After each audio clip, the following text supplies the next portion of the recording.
شروع اللہ کے نام سے جو بڑا مہربان اور نہایت رحم والا ہے۔ السلام علیکم۔ رسول اللہ صلی اللہ علیہ وسلم نے فرمایا، آخر زمانہ میں کچھ ایسے لوگ نکلیں گے جو دین کے ساتھ دنیا کے بھی طلبگار ہوں گے۔ وہ لوگوں کو اپنی سادگی اور نرمی دکھانے کے لیے بھیڑ کی کھال پہنیں گے۔ ان کی زبانیں شکر سے بھی زیادہ میٹھی ہوں گی، جبکہ ان کے دل بھیڑیوں کے دل کی طرح ہوں گے۔ اللہ تعالیٰ فرماتا ہے، کیا یہ لوگ مجھ پر غرور کرتے ہیں یا مجھ پر جرات کرتے ہیں؟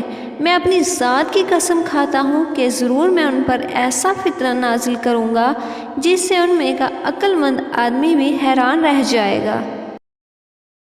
عقبہ بن عامر رضی اللہ تعالیٰ عنہ سے روایت ہے کہ میں نے عرض کیا، اللہ کے رسول، نجات کی کیا صورت ہے؟ آپ صلی اللہ علیہ وسلم نے فرمایا، اپنی زبان کو قابو میں رکھو، اپنے گھر کی وسعت میں مقید رہو اور اپنی خطاؤں پر روتے رہو۔